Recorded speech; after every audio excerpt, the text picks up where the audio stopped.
Chapter 8, Love Language Number 5, Physical Touch. We have long known that physical touch is a way of communicating emotional love. Numerous research projects in the area of child development have made that conclusion. Babies who are held, stroked, and kissed develop healthier emotional life than those who are left for long periods of time without physical contact. Physical touch is also a powerful vehicle for communicating marital love. Holding hands, kissing, embracing, and sexual intercourse are all ways of communicating emotional love to one's spouse. For some individuals, physical touch is their primary love language. Without it, they feel unloved. With it, their emotional tank is filled and they feel secure in the love of their spouse. The power of touch. Of the 5 senses, touching, unlike the other 4, is not limited to one localized area of the body.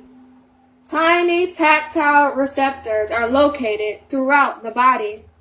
When those receptors are touched or pressed, nerves carry impulses to the brain. The brain interprets these impulses, and we perceive that the thing that touched us is warm or cold, hard or soft. It causes pain or pleasure. We may also interpret it as loving or hostile. Some parts of the body are more sensitive than others. The difference is due to the fact that the tiny tactile receptors are not scattered evenly over the body, but arranged in clusters. Thus, the tip of the tongue is highly sensitive to touch, whereas the back of the shoulders is the least sensitive.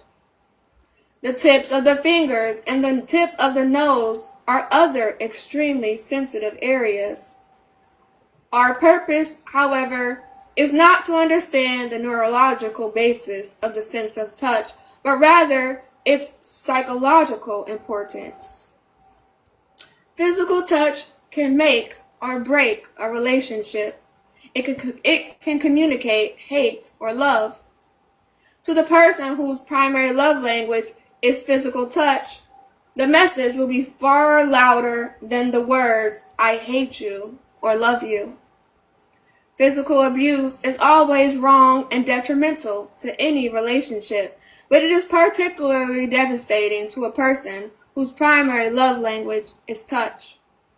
A tender hug communicates love to any child, but it shouts love to the child whose primary love language is physical touch. The same is true of adults. In marriage, the touch of love may take many forms. Since touch receptors are located throughout the body, lovingly touching your spouse almost anywhere can be an expression of love. That does not mean that all touches are created equal. Some will bring more pleasure to your spouse than others. Your best instructor is your spouse, of course. After all, she is the one you are seeking to love. She knows best what she perceives as a loving touch. Don't insist on touching her in your way and in your time. Learn to speak her love dialect. Your spouse may find some touches uncomfortable or irritating. Don't tickle me.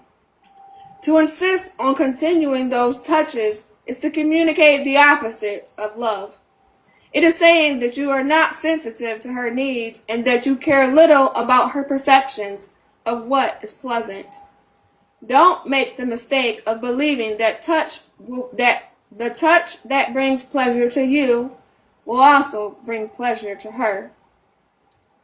Love touches may be explicit and demand your full attention, such as a back rub or sexual foreplay, culminating in intercourse. On the other hand, love touches may be implicate and require only a moment, such as putting your hand on his shoulder as you pour a cup of coffee, or rubbing your body against him as you pass in the kitchen.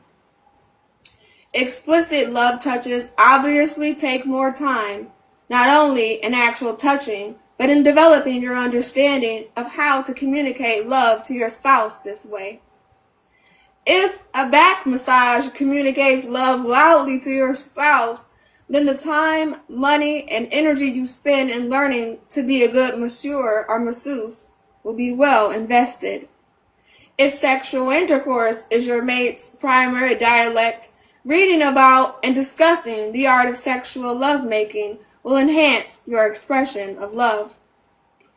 Implicate love touches require little time, but much thought, especially if physical touch is not your primary love language and you did not grow up in a touching family.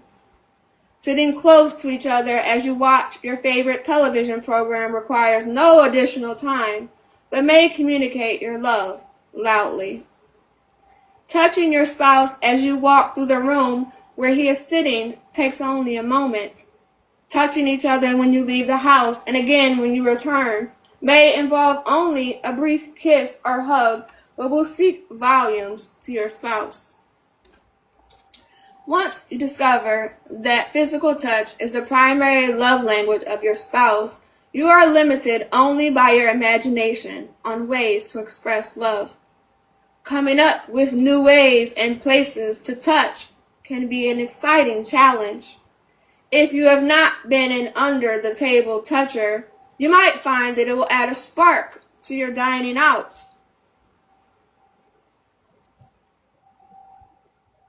If you are not accustomed to holding hands in public, you may find that you can fill your spouse's emotional love tank as you stroll through the parking lot.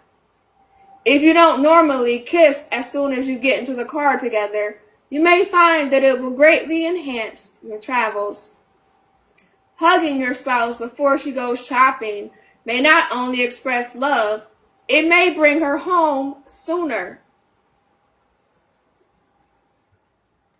Try new touches and new places and let your spouse give you feedback on whether he finds it pleasurable or not. Remember, he has the final word. You are learning to speak his language. The body is for touching. Whatever there is of me resides in my body. To touch my body is to touch me.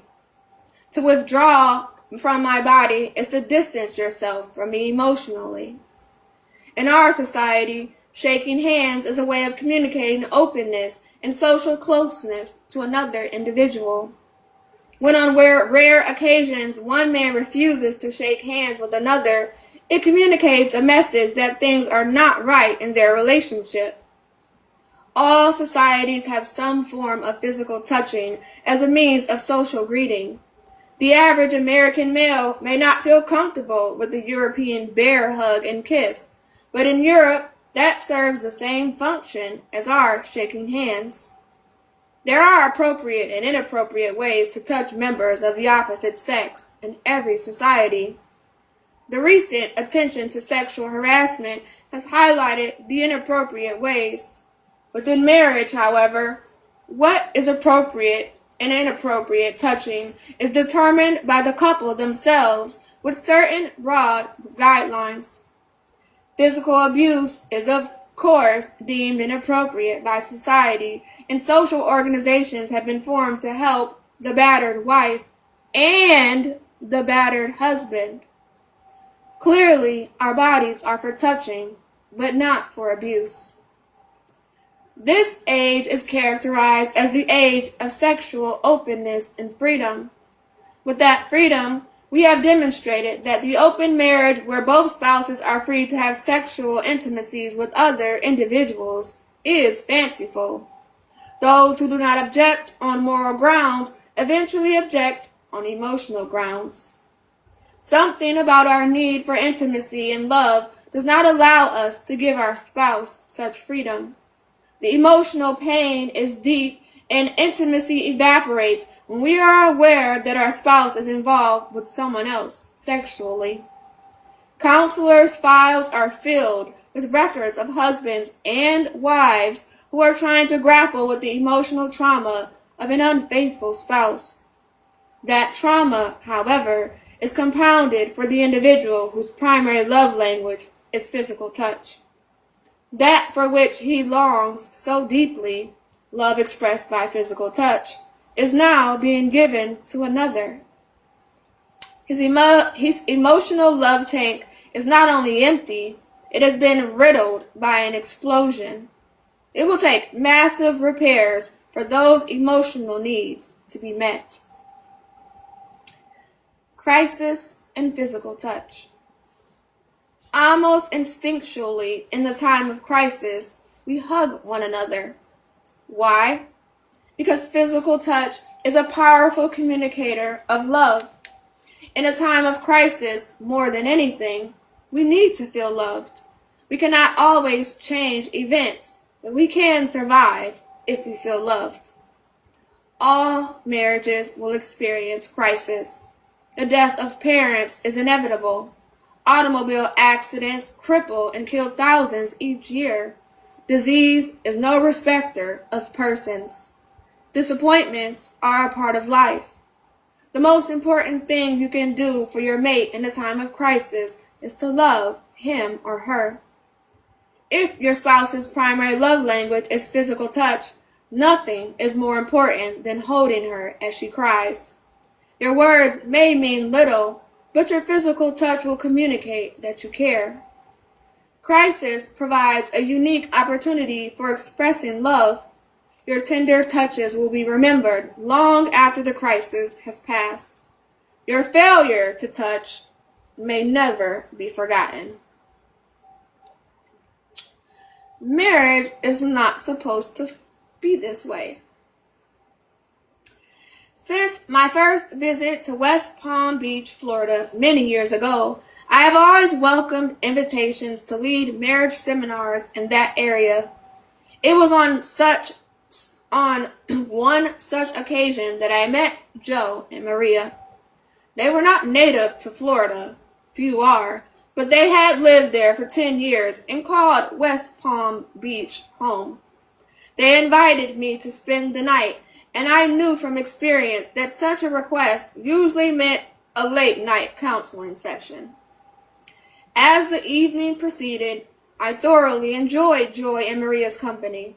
I found them to be a healthy, happily married couple. For a counselor, that is an oddity. I was eager to discover their secret, but extremely tired, and knowing that they were going to drive me to the airport the next day, I decided to do my probing when I was feeling more alert, and we had 45 minutes in the car together. Riah and Joe began to tell me their story. In the early years of their marriage, they had tremendous difficulties. They had grown up in the same community, attended the same church, and graduated from the same high school. They liked the same music, the same sports, the same movies. They seemed to possess all the commonalities that are supposed to ensure fewer conflicts in marriage. They began dating in their senior year in high school. They attended separate colleges, but saw each other frequently, and were married 3 weeks after he received his degree in business, and she a degree in nursing. 2 months later, they moved to Florida, where Joe had been offered a good job. The first 3 months were exciting, moving, finding a new apartment, enjoying life together. There were about 6 months into the marriage when Riah began to feel that Joe was withdrawing from her. He was working longer hours, and when he was at home, he spent considerable time with the computer. When she finally expressed her feelings that he was avoiding her, Joe told her that he was not avoiding her, but simply trying to stay on top of his job. She said that she didn't understand the pressure he was under and how important it was that he do well in his first year on the job. Riah wasn't pleased, but she decided to give him space. She began to develop friendships with other wives who lived in the apartment complex. Often when she knew Joe was going to work later, she would go shopping with one of her friends instead of coming straight home after work.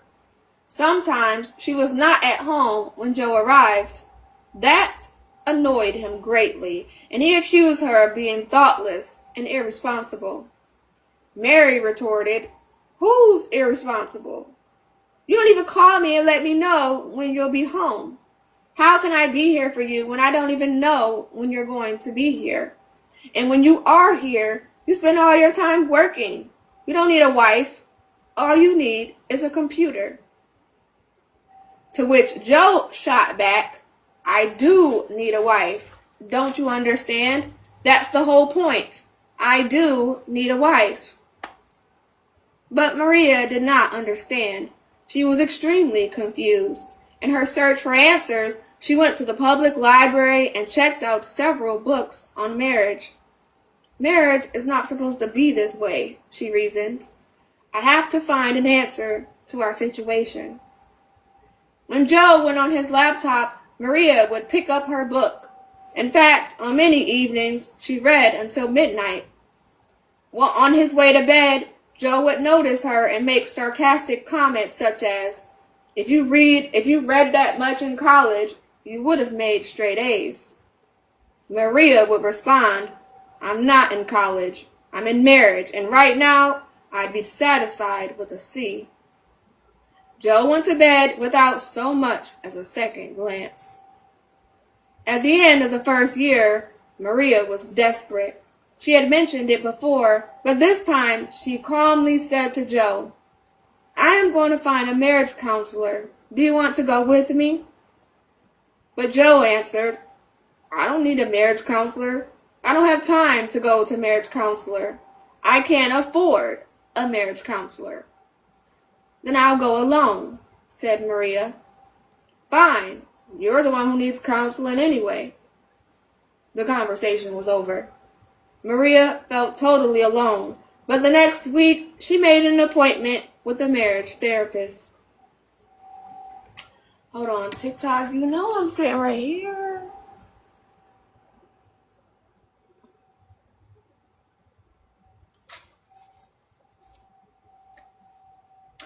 After 3 sessions, the counselor called Joe and asked if he would be willing to come to talk about his perspective on their marriage. Joe agreed, and the process of healing began. 6 months later, they left the counselor's office with a new marriage. I said to them, "What did you learn in counseling that turned your marriage around?" "In essence, Dr. Chapman," Joe said, "we learned to speak each other's love language. The counselor did not use that term, but as you gave the lecture today, it came to me. My mind raced back to our counseling experience, and I realized that that's exactly what happened to us. We finally learned to speak each other's love language." "So what's your love language, Joe?" I asked. "Physical touch," he said without hesitation. "Physical touch for sure," said Riah. "And yours, Riah?" "Quality time, Dr. Chapman. That's what I was crying for in those days while he was spending all his time with his job and his computer." "How did you learn that physical touch was Joe's love language?" "It took a while," Marie said. "Little by little, it began to come out in the counseling. At first, I don't think even he realized it." "It's true," said Joe. "I never told her that I wanted to be touched, although I was crying inside for her to reach out and touch me. In our dating relationship, I had always taken the initiative in touching, but she had always been responsive. I felt that she loved me, but after we got married, there were times that I reached out to her physically, and nothing. Maybe with her new job responsibilities, she was too tired. I don't know, but I took it personally. I felt that she didn't find me attractive. So then I decided I wanted to even try because I didn't want to be rejected. So I waited to see how long it would be before she initiated a kiss or a touch or sexual intercourse. Once I waited for 6 weeks before she touched me at all. I couldn't stand it. My withdrawal was to stay away from the pain I felt when I was with her.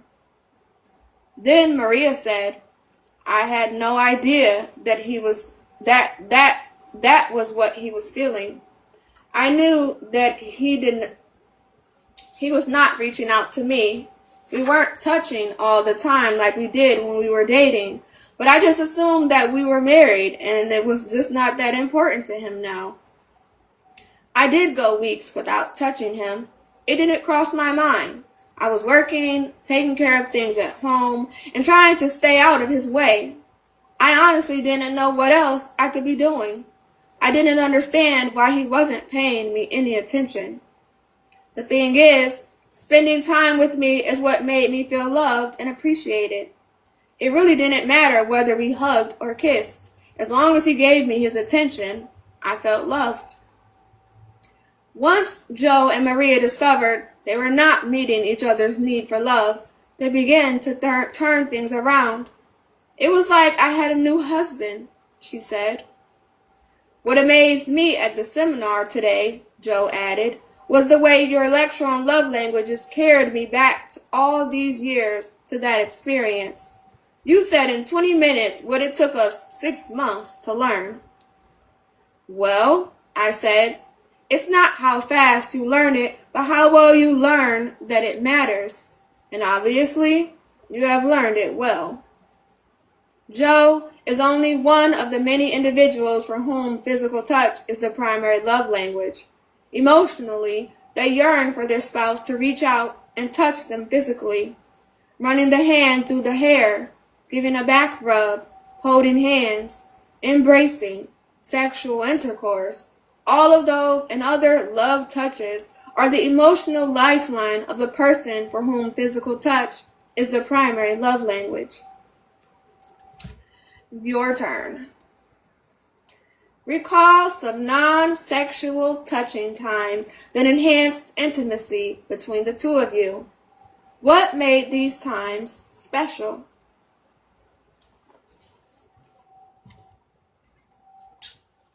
A quick thought about physical touch.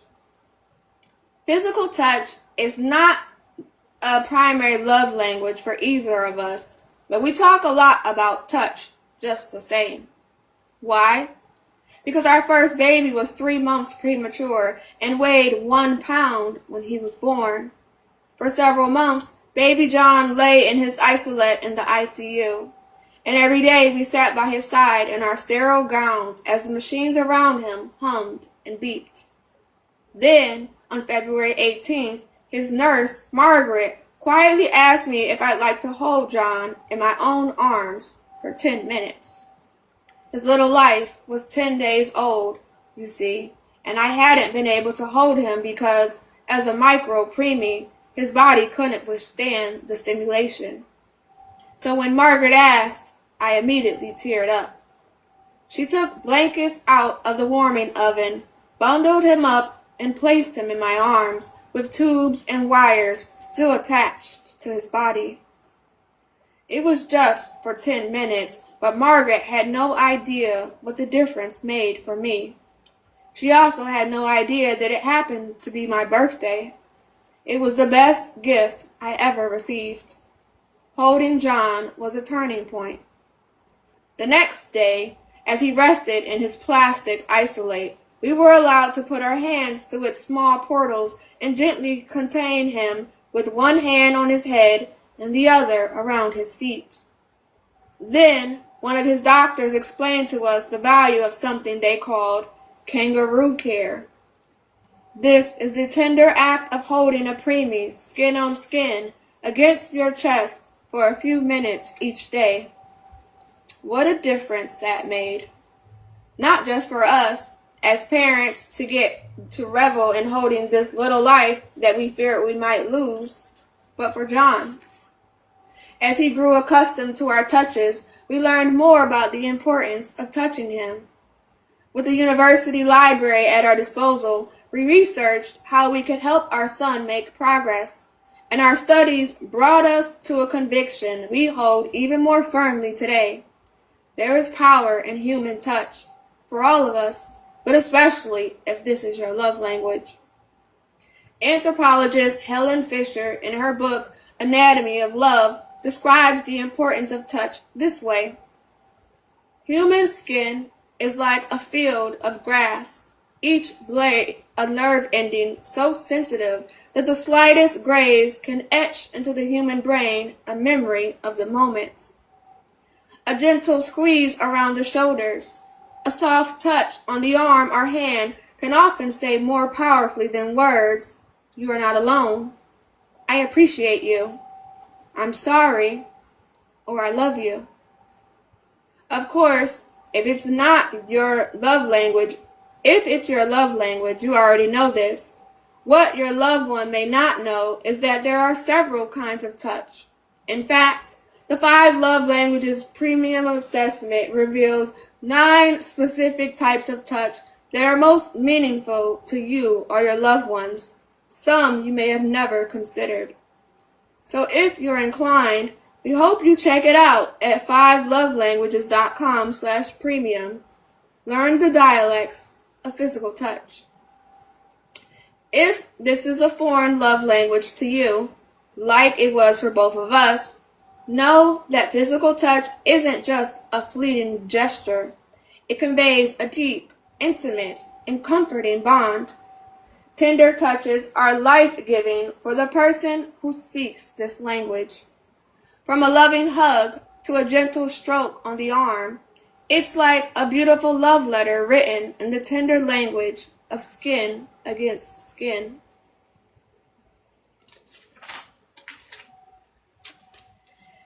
If your spouse's love language is physical touch.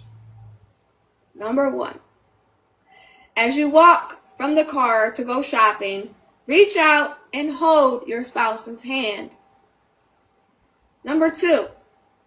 When you shop for your spouse, look for things that will appeal to their tactile nature: a cashmere sweater, a plush throw pillow, soft slippers. Number 3. Walk up to your spouse and say, "Have I told you that I love you?" Take her in your arms and hug her while you rub her back and continue, "You're the best." Untangle yourself and move on to the next thing. Number 4. When you sit together in church, reach over and hold your spouse's hand during times of prayer. Number 5.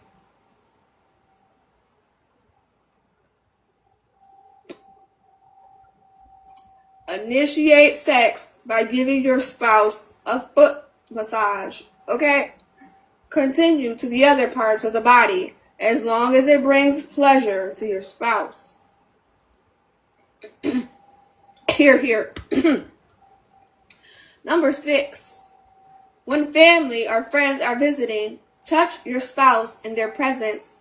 A hug, running your hand along his or her arm, putting your arm around him as you stand talking, or simply placing your hand on her shoulder can double emotional points.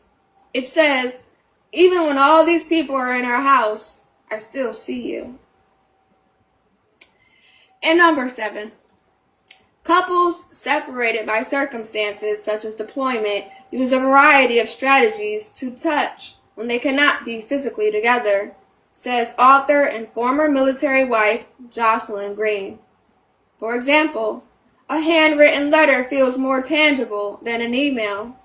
Some wives will wear an old shirt of their husband's around the house. One wife said, "I feel like he's hugging me when I wear his shirt." Sending a photo of yourself gives your spouse something of you to touch.